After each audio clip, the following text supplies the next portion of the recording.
Bismillahirrahmanirrahim. Subscribe, like and share my channel.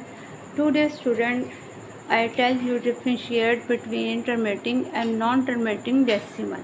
आज student मैं आपको विदाउट डिवीजन टर्मेटिंग और नॉन टर्मेटिंग डेसिमल में कंपैरिजन बताऊंगी कि हमें विदाउट डिवाइड किए कैसे पता चलेगा कि हमारा जो क्वेश्चन है वो टर्मेटिंग में है या नॉन टर्मेटिंग डेसिमल्स में है।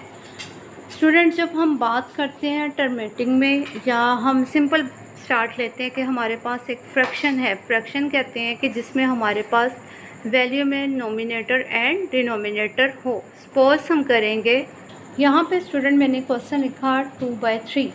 हमारे पास स्टूडेंट 2 जो है वो n है यानी नोमिनेटर, और 3 हमारे पास है d यानी हमारे पास ये है डिनोमिनेटर।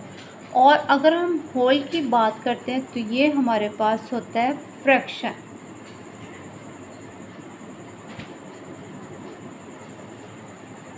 और डेसिमल की बात होती है कि अगर हम कोई क्वेश्चन डिवाइड करते हैं तो हमारा आंसर डेसिमल पॉइंट में आता है, तो वो हमारा जो पॉइंट होता है वो डेसिमल को शो ऑफ करता है।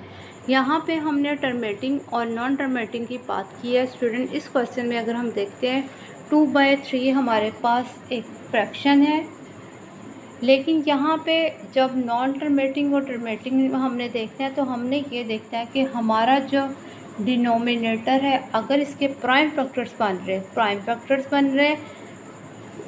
फैक्टर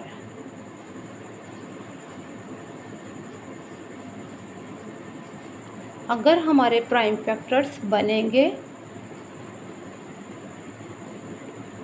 हम बात करें डिनोमिनेटर की, अगर डिनोमिनेटर के प्राइम फैक्टर्स बनेंगे तो हमारा जो क्वेश्चन है वो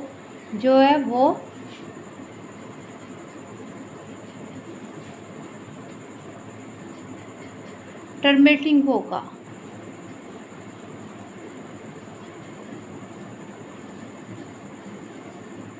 अगर हमारे डिनोमिनेटर के प्राइम फैक्टर्स नहीं बनेंगे तो वो नॉन टर्मेटिंग होगा। अगर डिनोमिनेटर के प्राइम फैक्टर्स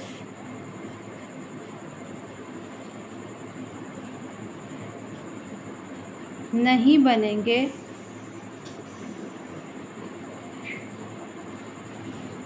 तो वो नॉन टर्मेटिंग होगा।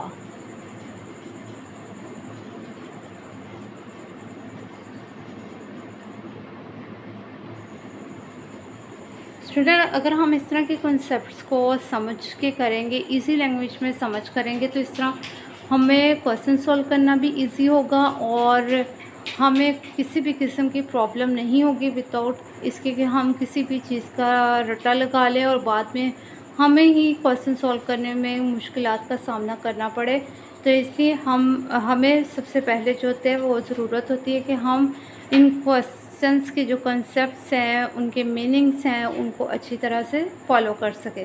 तो यहाँ हमारा क्वेश्चन था 2/3, तो हम 3 के स्टूडेंट किसी भी तरह से प्राइम फैक्टर्स नहीं बना सकते।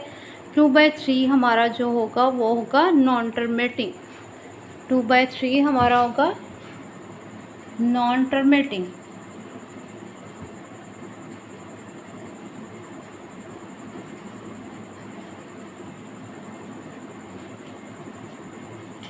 अब नेक्स्ट मैं अगर सपोज स्टूडेंट क्वेश्चन लिखती हूँ 13/8।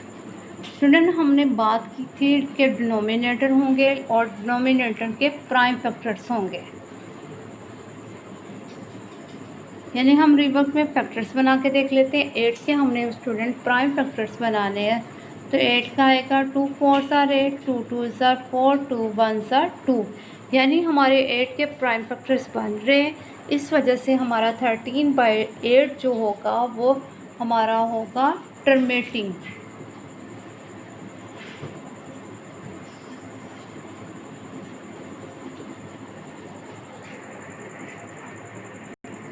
नेक्स्ट जैसे स्टूडेंट हम लिखते हैं 25/7।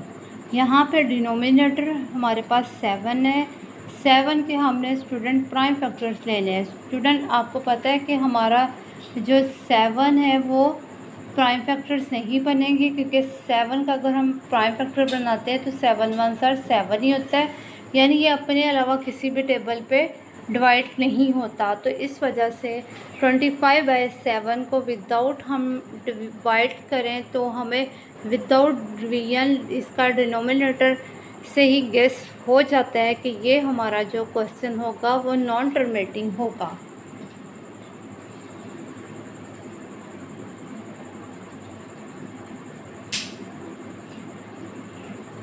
तो हम यहाँ लिख देंगे नॉन टर्मिनेटिंग।